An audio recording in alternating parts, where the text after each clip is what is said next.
একটি নন ফিকশনের একটু পিছনে রচনা ও নির্দেশনায় মাহফুজুল আলম মাসুদ, সমন্বয়ক মাহফুজুল ইসলাম মেঘ। উপভোগ করুন আমাদের পথনাটক একটি নন ফিকশন। যা কিছু কাল্পনিক তাই ফিকশন, বাস্তবে সবকিছু নন ফিকশন। যা কিছু কাল্পনিক তাই ফিকশন, বাস্তবে সবকিছু নন ফিকশন।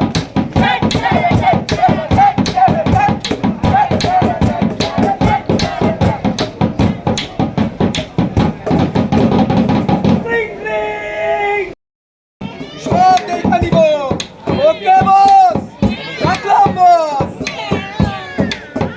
বাবুলাল টুসনা, ওই যাও গিয়া ওই পুলিশ বাহিনীরা রেডি থাকতে কর। যাও বাবা পিন্টু, তুমি যাইবা গিয়া ওই খাবার গুলো জল কামান আরো দাদা আছে সব কিছু রেডি রাখতে তোমরা। যাও। আর আমার সাহসী বিরল সোনা সিদ্ধ, তুই যাবি কেয়া তোর বাহিনীর সবগুলো রেডি থাকতে কবি। এই আন্দোলনকারী গুলারে সাইজ করতে হইব। সারারা আন্দোলন মারায়। আর আমার আদরের বিরল সোনা নানো,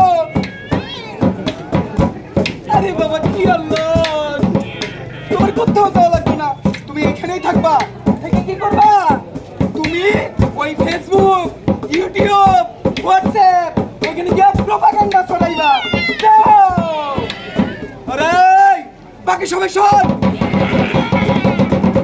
ওই ঢাকা আরিসা মহাসড়ক অবরোধ কইরা কিছু হিন্দুর আন্দোলন মারা।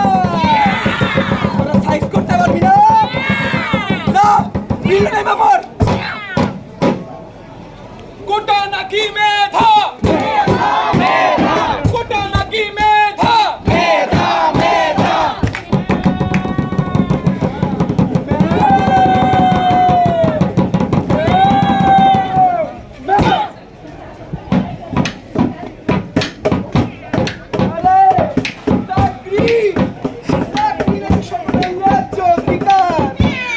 আমিও ঠিক করছি, আমার এই আদরের বিরল ছানাগুলারে চাকরি করতে পাঠাবো। ঠিক আছে না? লাট্টু শোনা, আসো। তোমার তো কোটা আছে, কিন্তু মেধাও আছে। তুমি কি করবা? তুমি করবা ওই বিসিএস অ্যাপ্লাই। তোমারে আমি বিসিএস ক্যাডার বানাবো। যাও বাবা পল্টো,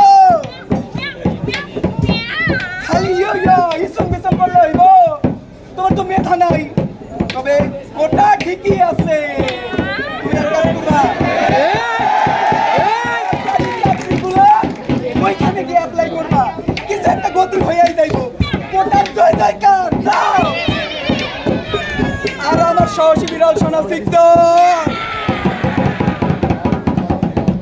তোর বাপে ছিল একটা ভুয়া।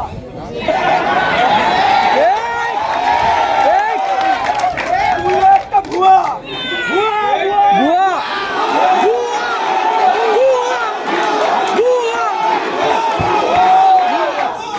তো তোর তো মেধা নাই, কোটাও নাই।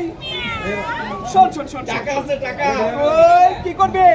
তোর বাপের নাকি একটা ভুয়া মুক্তিযোদ্ধা সনদ ছিল। ওটা আছে না, খাই ফেলাইছস। যা যা যা, খুঁজা বের কর, ওইটা দিয়া কাজ চালাইতে হইব। যা। আমার আদরের বিরল সোনা নানো, তোমারে নিয়ে খুব টেনশনে আছি।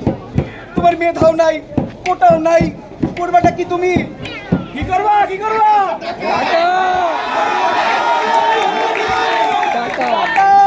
আর আছে প্রশ্নবাদ। তোমার জন্য প্রশ্ন কিনবো, ওইটা পড়বা, বুঝছো? ওইটা পড়া কিছু না কিছু একটা করবা, গতি হয়ে যাইবো। বাকিটা দেখতে যাও।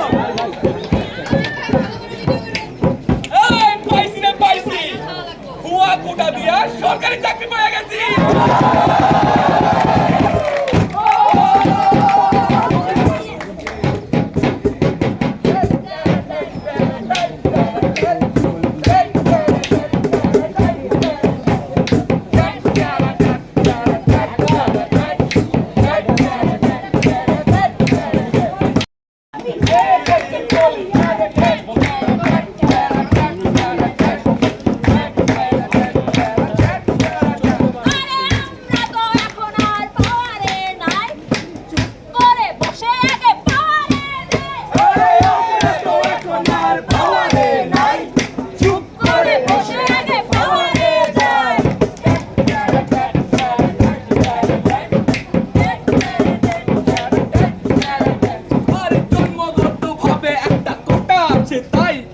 মেধা না থাকলেও আমি চাকরি পেয়ে